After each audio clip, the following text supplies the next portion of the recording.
Bueno, una de las principales noticias con la que anoche cerrábamos la jornada es que 1.700.000 personas podrían beneficiarse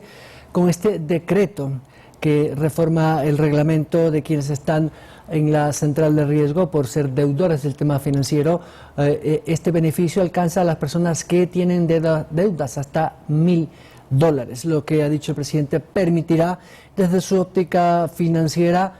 una reactivación, porque aquellas personas podrán acceder a créditos y, por qué no, reactivarse, sea en un emprendimiento o en una actividad productiva. Pero, ¿qué otras lecturas podemos quedarnos con este modelo económico que el presidente de la República ha planteado ya en estas primeras horas? Se lo preguntamos a uno que conoce y es un experto en el tema económico, es analista, investigador y docente universitario. Fidel Márquez, buenos días. Gracias por acompañarnos en el Telediario. Buenos días, Byron. Un placer, como siempre, poder compartir contigo y con todos tus televidentes y teleescuchas, ¿no? Y a través de las redes sociales, con esta magia de la tecnología, las entrevistas que me realizas.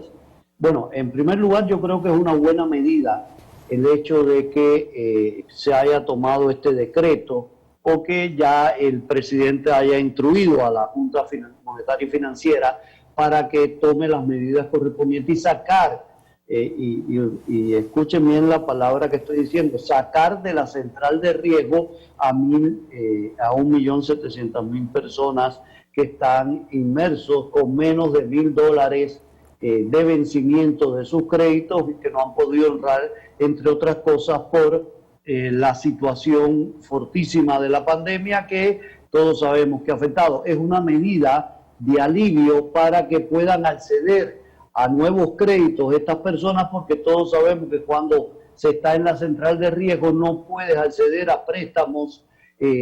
formales dentro del sistema financiero nacional, porque ya ninguno de las entidades financieras que están en el país te pudieran dar ese nuevo crédito que pudiera estar solicitando, que te aliviaría la situación que estás teniendo y poder hacer frente a tu actividad productiva o en muchos casos también hasta actividades de consumo. Entonces, bajo estas circunstancias que tenemos nosotros, que es un alivio y es un reconocimiento a que hay que aliviar las situaciones que tienen las personas para que la actividad económica se pueda reactivar. Eso por un lado. Por otro lado, es importante que estemos conscientes que esto no es eliminación de la deuda. La deuda se mantiene, lo que te dan es facilidades y te sacan de la central de riesgo para que puedas seguir teniendo acceso al crédito. Otro tema fundamental que creo yo el presidente ha dejado de notar es que tiene que acelerarse una reforma integral o una nueva ley del trabajo o al código laboral, el código del trabajo, que ya es un código obsoleto. No se ha establecido cuáles podrían ser las políticas, pero de acuerdo a lo que ha dicho él y su equipo de asesores, va a ser una reforma bastante contundente sin precarizar o sin eliminar los derechos laborales, que son una conquista social. Y, por supuesto, ha dicho muy reiteradas veces el presidente, no hay peor precariedad laboral que no tener trabajo. Y me parece que por ahí va el espíritu de esta reforma. ¿Qué podemos esperar de esto? A ver, yo espero que aparezcan nuevas formas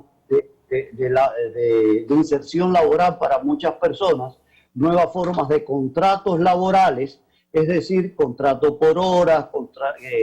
y que permita, siempre y cuando se cumpla con lo establecido en la ley, sin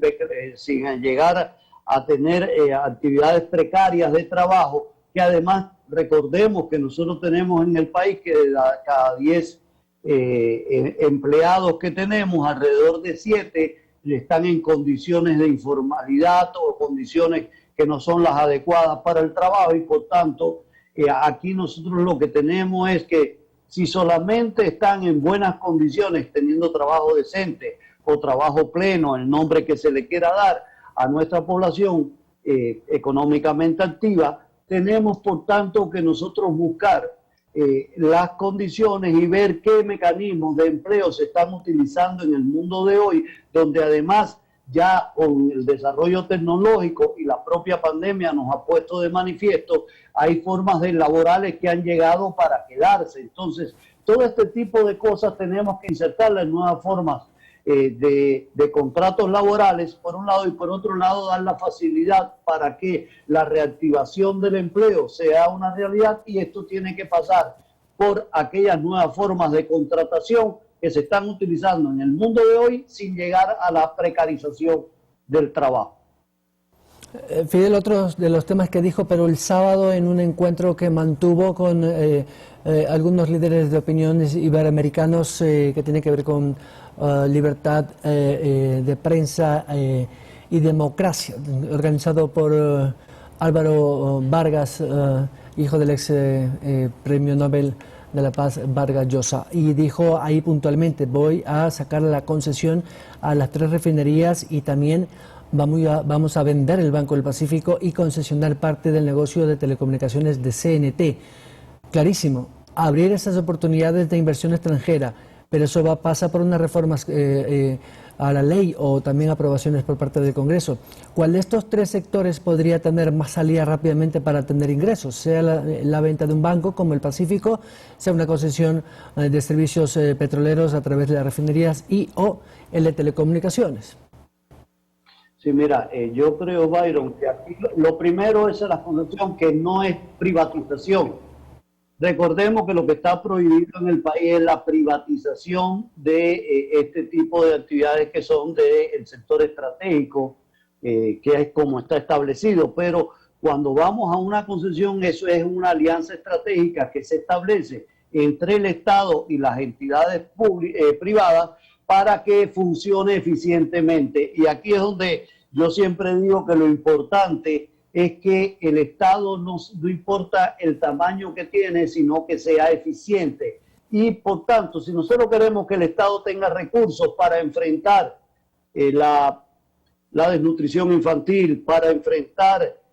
los problemas de la educación, los problemas de salud, etcétera, etcétera, que han sido anunciados y fueron anunciados por el presidente de la República en su discurso de posesión, tenemos que ser creativos también a la hora de cómo organizamos la actividad económica donde se involucre el sector público, y es la alianza público-privada que hay que crear, que hay muchas maneras de hacerla. Pueden ser empresas mixtas, pueden ser empresas concesionadas, pero también yo soy de criterio que debería irse a un proceso de involucramiento de las comunidades, es decir, en aquellos lugares donde están recursos estratégicos como es el petróleo, en las comunidades indígenas, ver qué participación pueden tener las comunidades indígenas en su explotación,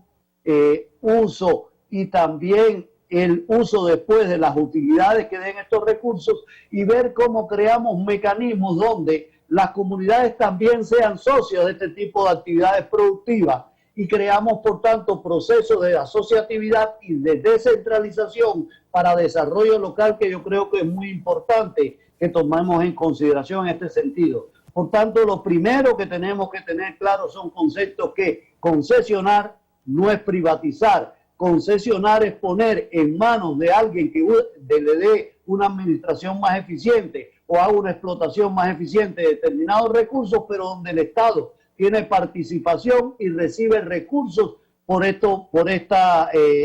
tipo de actividades. Entonces, lo que tenemos que buscar cuál es el mecanismo que más le conviene al país para tener la mayor cantidad posible de recursos y que también haya un desarrollo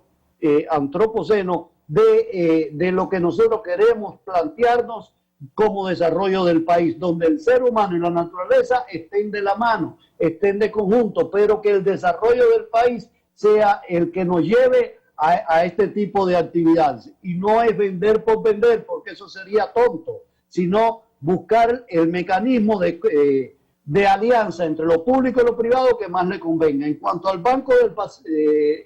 banco estatizado, hay que ver en qué condiciones está, hay que hacer un análisis, porque habría que ver qué empresas y sobre todo qué banco internacional estaría interesado para que llegue la competencia en el sistema financiero con más fuerza al país, y por esta vía un poco se nos bajen los costos financieros y baje también lo de las tasas de interés, que es tan importante en estos momentos. Fidel, el WTI está a $65.59 para las ventas o entregas en julio. ¿Por qué digo esto? Porque si vamos a concesionar parte de las 3 refinerías, que además son refinerías muy obsoletas, con tecnología demasiado antigua, no sé si sea un buen negocio para quienes estén interesados en esta actividad, las multinacionales me refiero, aportarle a Ecuador una inversión para un precio del petróleo un poco volátil, porque la demanda mundial todavía no se estabiliza, por lo menos eso dicen los analistas internacionales de energía. Sí, pero también, Byron, a nivel internacional, cuando el precio del WTI pasa de los $60 el barril, ya se puede tomar esto como que hay una eficiencia importante y que puede ser, por tanto, bien utilizado y bien atractivo para la inversión. Entonces, bajo estas circunstancias, yo sí creo que es un buen momento para tener estos acercamientos. Finalmente, de reformas tributarias no lo han hablado, pero insisten en que habría que revisar algunos impuestos. ¿Cuáles de estos podrían tener una salida más rápida? A ver, yo creo que tendrían que empezar planteándose la disminución paulatina del impuesto a la salida de divisas, que es en algo que van a estar de acuerdo la gran mayoría y que puede llegar a un acuerdo fácil en la Asamblea, ¿no? En este sentido, por lo menos pudiera tener la mayoría para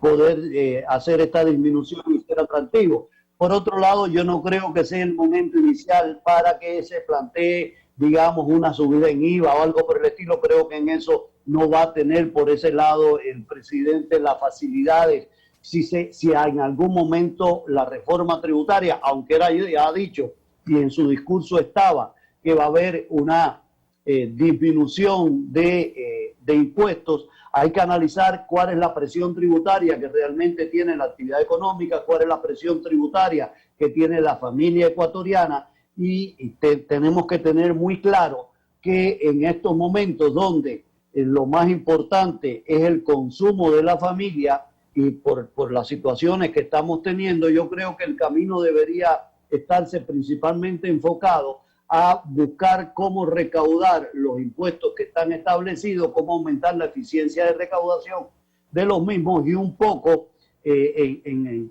buscar ir a la formalidad de muchas actividades que en estos momentos no están pagando impuestos desde los territorios y ver cómo se da un proceso de descentralizar la forma en que se puede buscar que los gobiernos seccionales cobren determinados impuestos a aquellas actividades informales y después hacer alguna actividad, algún cruce para que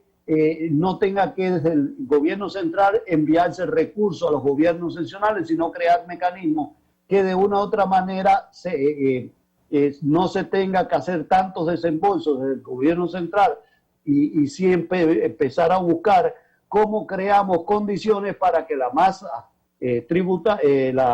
la cantidad de tributantes que tenemos y que están evadiendo en estos momentos pasen a la formalidad, crear mecanismos en este sentido por un lado y por otro lado ver qué posibilidades se tiene de que no se vea afectado el consumo de la familia. Eso es importantísimo porque si no, no vamos a arreglar nada. Porque al final de cuentas, ¿contra qué tiene que hacer el combate el gobierno? Contra los altos niveles de pobreza que tenemos. Si usted le quita a la familia ecuatoriana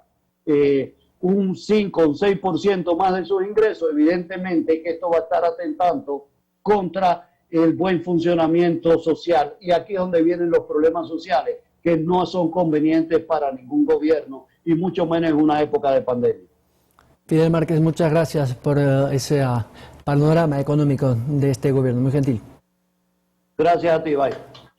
El doctor Fidel Márquez, analista económico, 7 de la mañana.